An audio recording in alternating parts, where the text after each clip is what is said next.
Meus irmãos, recebam a paz do Senhor, amém? Amém, a paz do Senhor. Tem alguém feliz com Jesus? Diga glória a Deus. Tem alguém triste com Jesus? Diga eu vou ficar feliz. Vai ficar assim, em nome de Jesus. Meus irmãos, Salmos 91. Enquanto você encontra, quero agradecer a Deus pela oportunidade de estar neste lugar de oração, onde a presença do Senhor é notória, na direção do pastor Levi, pastor presidente desta igreja. Que Deus abençoe a sua vida, a toda a liderança desta mocidade, que Deus abençoe o Igor, o Lucas. Eu quero mencionar também o Dixon, que foi a ponte para que nós pudéssemos estar aqui. Agradecendo a toda a diretoria, a todo o ministério. Eu faço menção de todos os obreiros, que Deus vos abençoe. Eu tenho idade para ser filhos de vocês, então ore pela minha vida aqui em cima, amém? Eu fico feliz de ver jovens direcionando mocidades a uma geração cheia do Espírito Santo de Deus, que Deus tem capacitado para isso. Eu trago a saudação do meu pastor José Jesus Porcelli. Nós estamos ali cooperando também como líder de jovens, e até que o Senhor tem nos ajudado. A minha esposa, Deus abençoe a sua vida. Quem achou, diga eu vou morar no céu. Quem não achou, diga eu também estou indo para lá. Aleluia. Nós leremos a parte A somente do primeiro verso. Vai dizer assim: aquele que habita no esconderijo do Altíssimo. Repito, aquele que habita no esconderijo do Altíssimo. Você pode se assentar dando glória a Deus. Aleluia, Jesus. Igreja do Senhor, eu preciso fazer um plano de fundo para que nós possamos entender aquilo que Deus gerou no meu coração para esta noite. Salmos está relacionado e ele entra na classe dos livros poéticos da Bíblia Sagrada. Entre eles o livro de Jó, Provérbios, Eclesiastes e Cantares ou Cântico dos Cânticos fazem parte dessa seleção de livros poéticos da Bíblia Sagrada. Trata-se de livros que, inspirado pelo Espírito Santo, os autores trazem em composições de poesias, adorações, orações a Deus. Não somente isso, mas de fato, quando nós meditamos em uma escrita tão proposta, a interpretação de quem nela lê compreende que, além de simplesmente canções, simplesmente poesias, simplesmente cânticos, são sentimentos gerados e extraídos em experiências sólidas e reais. O livro dos Salmos também é conhecido como o Pentateuco da oração e do louvor a Deus, dividido em 5 partes. Ele também é definido dessa maneira: do 1 ao 41 é identificado como o Gênesis, porque fala sobre o pecado do ser humano e a sua necessidade para com Deus. Do 42 ao 72 ele é conhecido como o Êxodo, porque vai falar sobre a salvação e a libertação. Do 73 ao 89 ele é conhecido como Levítico, porque fala assuntos concernentes ao tabernáculo e à santidade a Deus. Do 90 ao 106, eu peço para que a igreja se atente a esse número. Do 90 ao 106, ele também é conhecido como Números, porque fala sobre os perigos e a proteção do povo durante a peregrinação no deserto. Do 107 ao 150, Deuteronômio, porque fala sobre louvor, a palavra de Deus e a obediência. São 150 números que formam uma coletânea de poemas sagrados que louvam e oram a Deus. É Terrilim em hebraico, a escrita salmos, louvores ao Senhor. Até hoje, até os dias de hoje, os judeus têm o livro de Salmo como o inário de Israel. Em todas as ocasiões, eles salmodeiam, eles se alegram citando os salmos. Quando estão tristes, eles salmodeiam. Quando eles estão alegres, eles também estão louvando ao Senhor com o inário de salmos. É de conhecimento de toda a igreja que o livro de Salmos não foi composto apenas, ou escrito apenas por um só escritor, mas algum deles, como Davi, Asaf, filhos de Corá, Moisés, Emã e Etã, e alguns outros que a Bíblia não vai citar os seus nomes.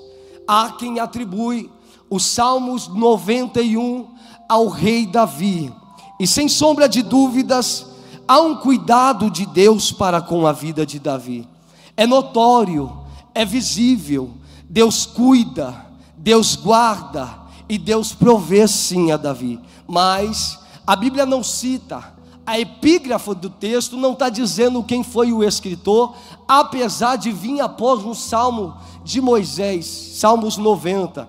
Mas eu acredito que quem escreve os Salmos 91 foi e é o maior líder do Velho Testamento, a saber, Moisés. E eu repito, não está escrito, mas eu, Lucas, acredito que quem escreveu os Salmos 91 foi o maior líder do Velho Testamento, a saber, Moisés. Desde o capítulo 2 de Êxodo até o capítulo 34 de Deuteronômio, eu vejo Moisés sendo escondido no esconderijo do Todo-Poderoso. Eu repito, desde o capítulo 2 de Êxodo, a partir do momento em que Moisés nasce, até o capítulo 34 de Deuteronômio, eu vejo Moisés sendo escondido na sombra do Onipotente. Escuta, Êxodo capítulo 2, versículo 2 e 3, Moisés é aquele que foi colocado em um cesto de junco vedado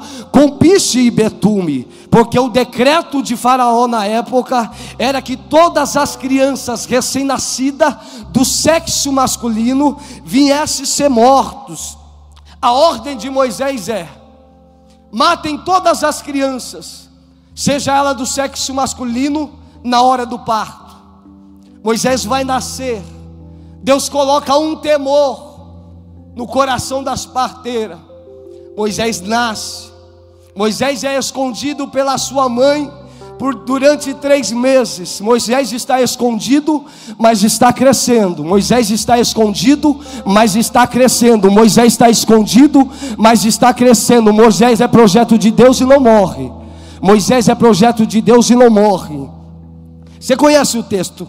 Em Êxodo capítulo 3, versículo 2, Moisés é aquele que foi impactado pela primeira vez ao ouvir a voz de Deus em uma sarça que queimava, mas ela não se consumia. Moisés é crente, e a maioria deles são curiosos. Moisés era curioso. Ele se deparou com a sarça e ele diz: o que está acontecendo ali? Ele tem interesse para ver o que tem ali. Ele tem interesse para saber o que de fato está acontecendo, que aquela sarça queimava, mas ela não se consumia. Quando Moisés vai chegar perto a este lugar, a voz de Deus vai bradar do alto dizendo: Moisés, Moisés, tira a sandália dos teus pés, porque o lugar que tu pisas é santo. Todas as vezes que Deus te fazer um convite de um chamado, você vai precisar deixar algo para trás. Todas as vezes que Deus te fazer um convite, você vai precisar abandonar algumas coisas que Deus não permite. Moisés é obediente, ele tira a sandália dos teus pés, e Deus vai dizer: Moisés, tenho ouvido e tenho visto o clamor do meu povo no Egito, e me levantei com mão forte para livrá-los da mão de Faraó, e você vai ser o libertador que livrará o meu povo das mãos de Faraó. Moisés questiona Deus.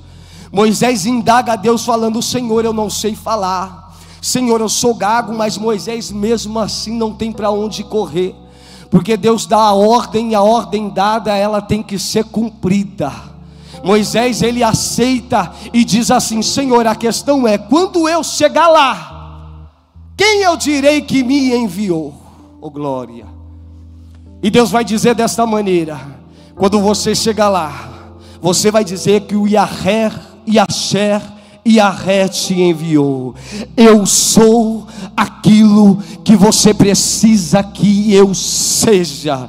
Em Êxodo capítulo 12, versículo 11, Moisés é aquele que recebeu instruções de Deus após a 9ª praga, que a 10ª seria o espírito da morte, que passaria matando todos os primogênitos, e aqueles que não tivessem os umbrais da sua porta, aspergido o sangue do cabrito, marcado com o sangue do cordeiro, o espírito da morte os mataria, tanto da família quanto dos animais.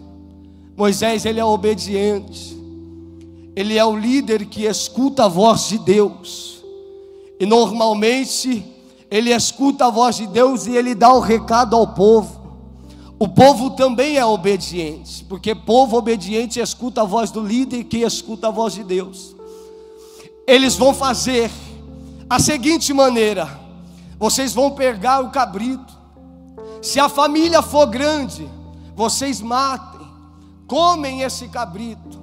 Se a família for pequena, vocês se ajuntem com 2 famílias e celebrem a Páscoa.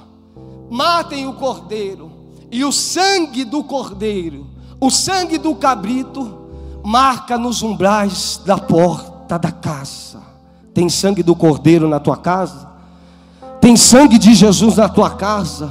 Porque se tem sangue tem livramento. Se tem sangue, o espírito da morte não entra lá. Oh glória a Jesus. Êxodo capítulo 13.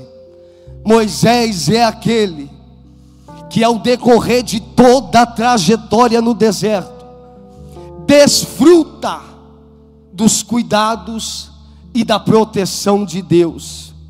Quem aqui não se lembra do Mar Vermelho aberto? Quem aqui não se lembra quando o povo teve fome, tinha maná do céu? Quando o povo teve sede, tinha água da rocha, ainda que as águas de Mara eram amargas, não servia para beber, mas servia para curar. No calor tinha nuvem, no frio tinha coluna de fogo, a roupa não se desgastava, a sandália não acabava, porque o Senhor estava guardando Moisés e todo aquele povo. Oh, glória a Jesus. Vamos chegar lá, fica comigo. Êxodo capítulo 34, versículo 29. Moisés foi aquele que teve o seu rosto tomado de glória no monte Sinai, e o povo que olhava para Moisés não tinha capacidade de fixar os seus olhos em Moisés, porque tamanha era a glória de Deus sobre a vida de Moisés. Não somente isso, Moisés queria mais de Deus. Moisés necessitava mais de Deus.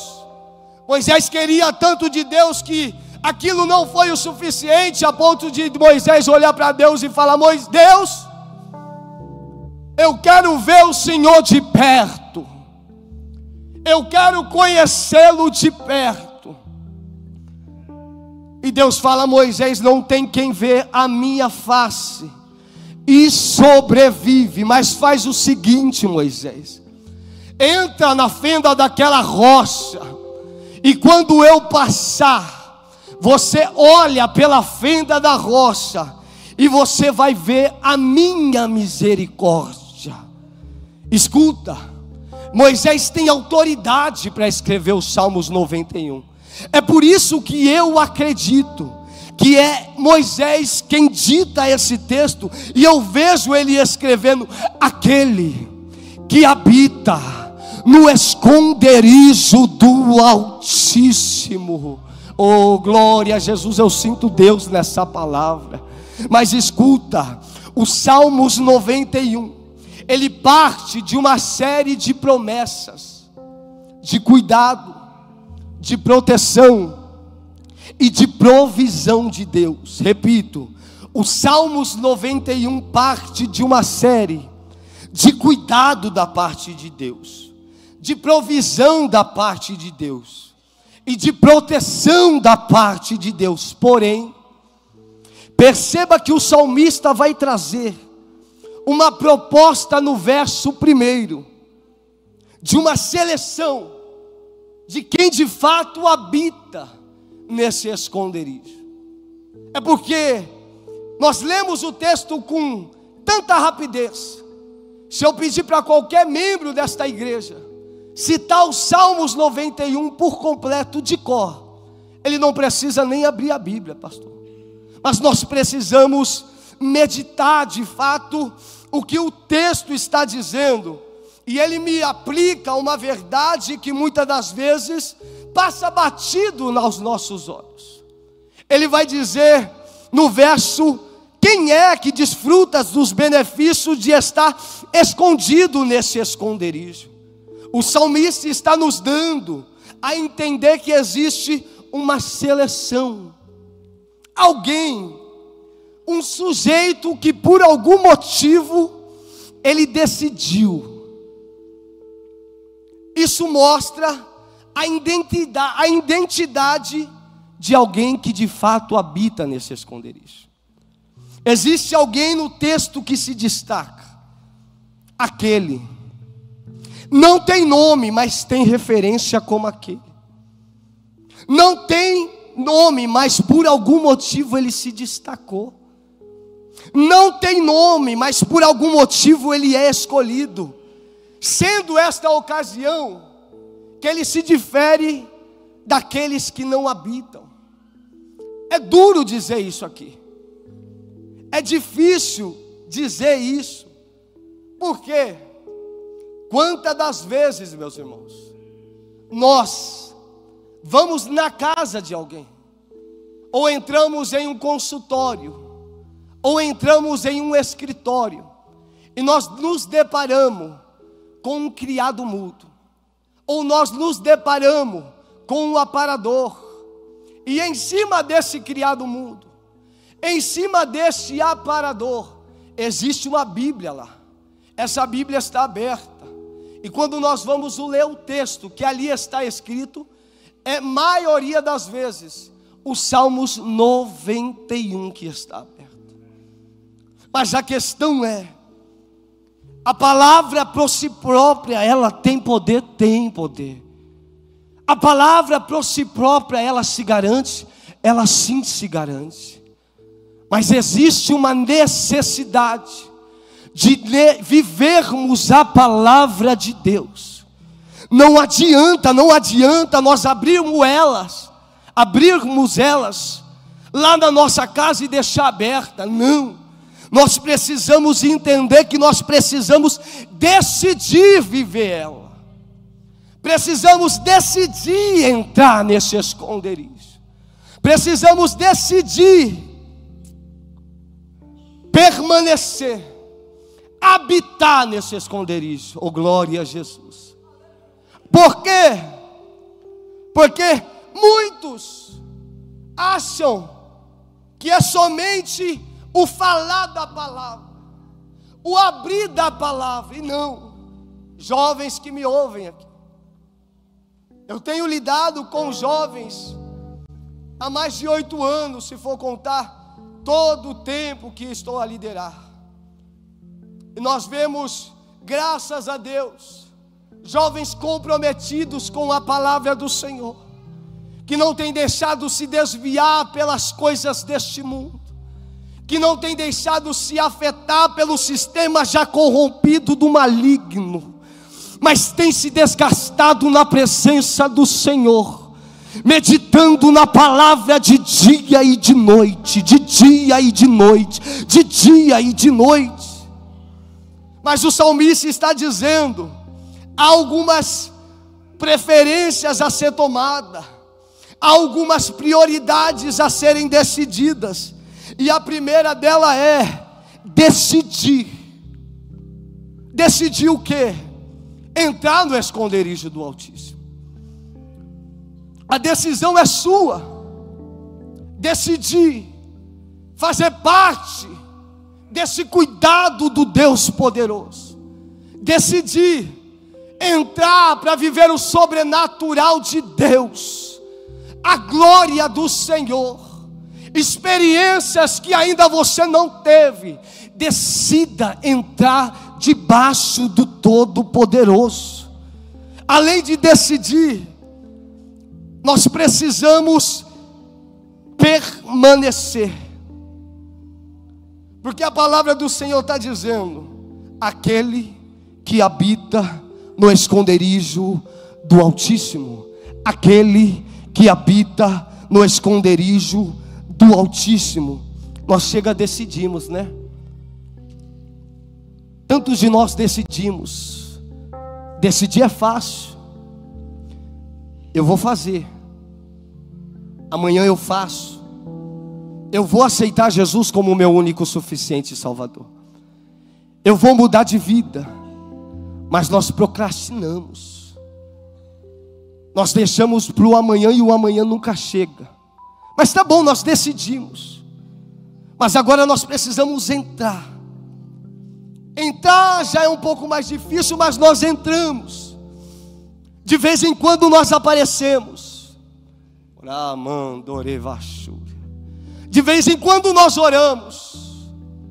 De vez em quando nós viemos à escola dominical. De vez em quando cantamos, mas não ficamos. Não temos estabilidades. Não temos prioridades. Mas a palavra do Senhor está dizendo: não é só quem decide, não é só quem entra, mas é aquele que permanece. Não é só quem decide, não é só quem entra, mas aquele que decidiu habitar. Escuta, a tradução, o significado de habitar, meu irmão, é ocupar como residência, é ter como moradia, morada. Deixa eu dizer algo aqui só para causar identificação. Meu amigo Igor, se eu for na sua casa, nos conhecemos há alguns dias por meio de WhatsApp, mas se eu for na sua casa e eu entrar dentro da sua casa, eu tenho algumas restrições, eu tenho algumas limitações, tem acessos que eu não poderei ter, ainda que o Igor olhe para mim e diga: fique à vontade, irmão Lucas, a casa é sua. Nós não nos sentimos à vontade, porque nós não estamos no lugar onde nós costumamos habitar. Mas deixa eu dizer algo aqui: quando você chega na sua casa, oh glória, quando você chega dentro da sua casa, você não tem necessidade de pedir para ir para o banheiro. Você não tem necessidade de pedir para abrir a geladeira. O salmista está dizendo assim: lugar de moradia é debaixo da potente mão do Senhor. E se eu estou debaixo da potente mão do Senhor, eu tenho liberdade para fazer aquilo que eu quero. Glória a Jesus. Eu sinto vitalidade nessa palavra. Eu sinto o desejo de adorar a Deus, porque eu sinto que eu estou guardado pela mão do potente Deus. Eu sinto que eu estou debaixo da sombra do onipotente. Eu não entendo. Eu sinceramente não entendo, irmãos, que existem pessoas que entram dentro de um culto desse. E eu sei que nós passamos lutas. Eu sei que nós passamos dificuldades. Eu confesso que eu não sabia se hoje estaria aqui, Igor, Lucas, pastor. Eu confesso, uma gripe me pegou antes de ontem. E eu falei: Senhor, tenha misericórdia de mim, Senhor. Senhor, tenha misericórdia da minha saúde. Um outro sim. Faz 18 dias que meu pai está na UTI. Perdão, faz 18 dias que meu pai está no hospital de Jundiaí, passando pela cirurgia do coração, se cuidando pela cirurgia, para que tudo possa dar certo. Você imagina a cabeça de alguém? Você imagina a preocupação de alguém? Nós passamos lutas, nós passamos dificuldades sim, mas lembre-se, há um Deus que está guardando a sua família, há um Deus que está guardando a sua casa, há um Deus que está guardando os seus planos e projetos. E eu dou glórias a Deus, porque em todo tempo o Senhor tem me mostrado as suas potentes mãos. E hoje, graças a Deus, o meu pai chegou em casa depois da cirurgia, está feliz, está alegre, porque eu sei que Deus está guardando. Então abra a sua boca, glorifique ao Senhor, abra a sua boca e exalte aquele que tem poder para fazer todas as coisas. É por isso que você não entende, é por isso que nós não entendemos como é que nós chegamos até aqui, como é que nós conseguimos chegar aqui, em meio a tanta batalha travada, em meio a tantas lutas particulares, jovens, com nós mesmos, no nosso íntimo, que talvez a liderança não conhece, que talvez o nosso pastor não sabe, as guerras que nós temos travado, as guerras que nós temos travado contra o inimigo de nossa alma. E muitas das vezes o nosso desejo é parar, muitas das vezes o nosso desejo é desistir, é entregar o cargo, é entregar aquilo que Deus colocou nas nossas mãos. Mas deixa eu dizer algo: o inimigo até tentou te parar, o inimigo até procurou para te desestabilizar, mas quando ele foi te procurar, há um Deus te guardando, há um Deus te livrando, há um Deus cuidando de você.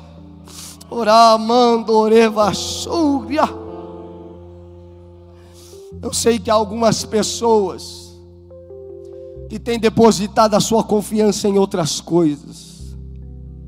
Eu sei que há alguns que têm depositado a sua fé em tantas outras coisas, mas nós estamos como o salmista: eleva os meus olhos para o monte, de onde me virá o socorro.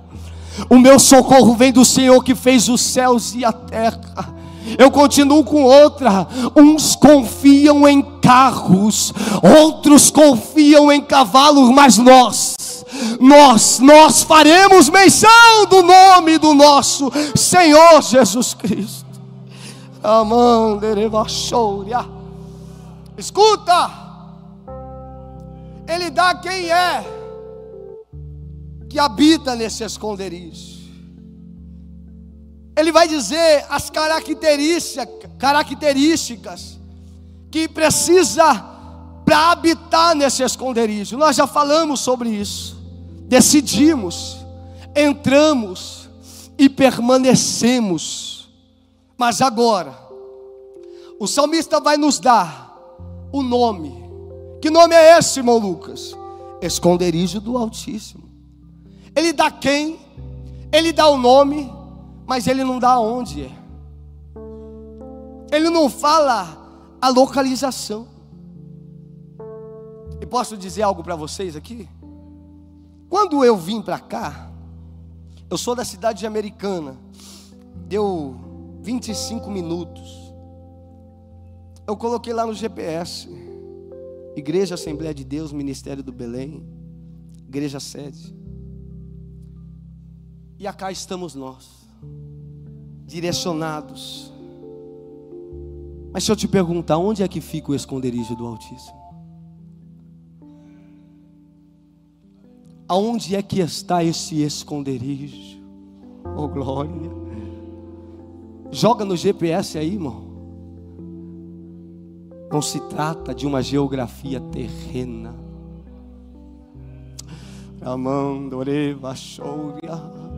Não se trata de uma localidade terrena, mas o versículo 9 ele explica exatamente aonde é que fica. Escuta. Se você fizer do Altíssimo o seu abrigo, eu vou ler de novo. Se você fizer do Altíssimo o seu abrigo, e do Senhor o seu refúgio. Oh glória a Jesus. Não se trata de uma localização terrena, terrestre, mas de algo espiritual, irmão. Não se trata de onde, não se trata de um lugar, mas sim quem é esse esconderijo. Eu provo na Bíblia. João capítulo 6, versículo 68. Jesus prega um sermão duro, difícil de escutar. Aí a multidão que só queria milagre e comida começa a ir embora, pastores. Aí Pedro vai chegar e vai dizer: Senhor, a mensagem está muito dura, alivia aí, Senhor. O povo está indo embora. Aí o Senhor vai dizer assim: queres ir também com eles? Queres tu também ir com eles? Aí Pedro é sensível, vai dizer: Senhor, para quem iremos nós? Não é para onde, é para quem iremos nós, se só o Senhor tem palavras de vida eterna. Oh glória! João 15 vai falar da videira verdadeira. Versículo 2: estando em mim habitação. Versículo 4: permaneçam em mim. Versículo 4 ainda: se não permaneceres em mim. Versículo 5: se alguém permanecer em mim. Versículo 7: se alguém permanecer em mim e eu permanecer em vós, pedireis o que quiser e vos será concedido. Ai, Jesus. Tem mais. Eu já começo a encerrar. João capítulo 14, versículo 6. Jesus vai dizer: eu sou o caminho, a verdade e a vida. Sim, Ele é o caminho, habitação e destino.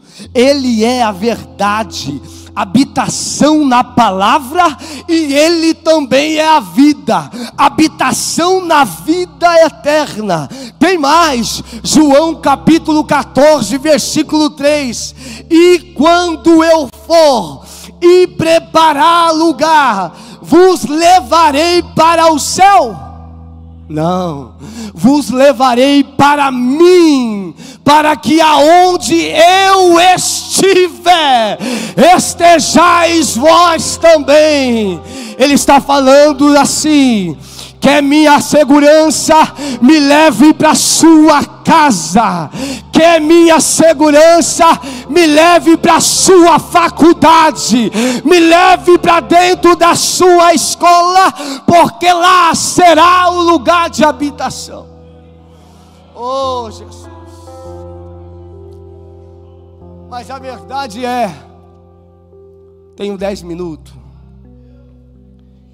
que está escondido, que está guardado, pastores, que está tão protegido, não nos isentará de passar pelas dificuldades dessa terra. Eu preciso dizer isso, porque estão pregando um evangelho aí de facilidade, de massageio, de vem e vai ser só alegria, que vem e vai ser só bonância.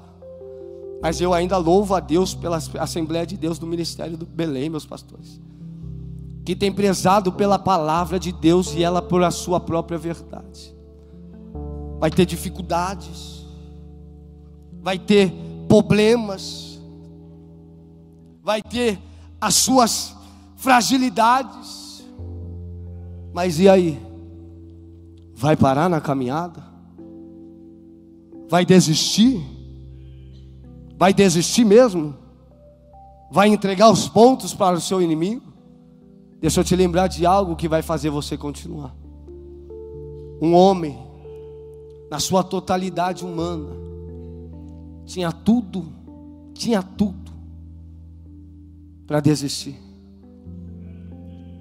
Quem aqui conseguiria passar por o que ele passou? Quem aqui conseguiria chegar aonde ele chegou? Sendo maltratado, fragilizado como estava Jesus, ele não olhou para trás, ele não desistiu de você, ele não desistiu da tua casa. É por isso que você está aqui hoje. Talvez você esteja aqui, o seu filho não está. Talvez você esteja aqui, a sua esposa não está aqui, mas calma, respira. As coisas de Deus, elas fazem acontecer no tempo de Deus. Não é no nosso tempo, não é na nossa vontade, mas é na vontade do Eterno. É na vontade daquele que tem todo o poder. Todas as coisas estão no controle dele. Ainda que o governo pense que está no controle de algo, ainda que os grandes pensem que tem o controle de alguma coisa, não. O controle ainda está na mão do nosso Senhor Jesus Cristo. Ele não perdeu o controle da situação, ele não perdeu o controle das coisas, não. Mas nós nos desesperamos, e o Senhor está dizendo: aquieta sua alma. Ei, jovem, talvez você está vendo o seu presente hoje, mas Deus está contemplando o seu futuro amanhã. Talvez você olhe o hoje e fale: é impossível. Irmão, talvez você vê o agora, e Deus não vê somente o agora. Ele é eterno. Apocalipse capítulo 1 vai dizer que Ele é princípio e fim, eternidade. Ele é o começo e é o final. Ele está no passado, está no presente, já está vendo o nosso futuro. Ele está cuidando de todas as coisas. Você tem motivo para adorar esse Deus? Você tem motivo para adorar esse Deus? Com a permissão dos pastores, fique de pé. Já encerrando meu tempo.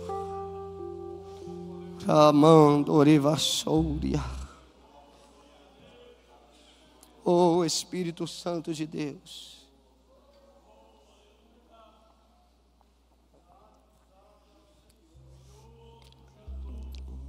escuta, quero fazer uma oração com vocês. Eu sou o menor desta casa.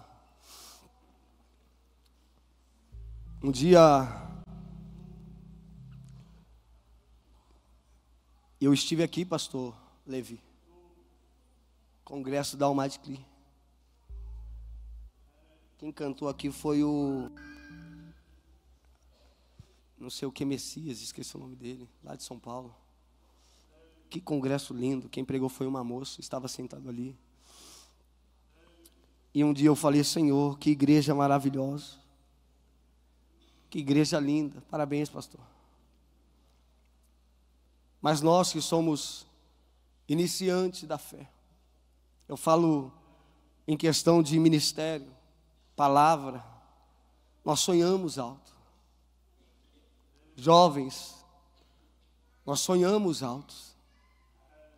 nós que amamos a igreja, nós que amamos Deus, nós que sonhamos com o ministério do louvor, da pregação, do pastoreio, almejem isso. Boa obra vocês estão almejando. As coisas dessa terra é boa, sim, mas as coisas do céu são melhores ainda. E eu disse: Senhor, quando é que um dia eu vou cantar? Que a minha ideia era cantar aqui, jamais foi pregar. Mas o Senhor quis assim. E aqui estou eu, irmão, para a glória de Deus. Eu estava no começo ali do culto chorando, porque se eu contar o meu passado para você, você vai chorar comigo e me fazer um pix, de tão triste que é. Mas foi dito aqui que Deus ainda está levantando pessoas para fazer a diferença, independentemente de qualquer coisa. Você crê nisso? Feche os seus olhos comigo. Eu encerro a minha participação. Senhor meu Deus, exaltamos o Teu nome dentro desta casa, papai. Nós te agradecemos por tudo que o Senhor tem feito aqui. Nós te agradecemos pela vida do pastor Levi e toda a diretoria desta igreja. Nós te agradecemos, Senhor, pela vida da liderança desta mocidade, por cada irmão e cada irmã que aqui está presente, Pai, e que decidiu estar neste lugar nesta noite, que decidiu entrar nesta casa nesta noite e está permanecendo debaixo da Tua potente mão, Pai. Pai amado, talvez entrou pessoas aqui preocupadas com o amanhã, talvez entrou pessoas aqui preocupadas com o outro dia, Pai, mas nós sabemos que o Senhor é aquele que está em todos os lugares.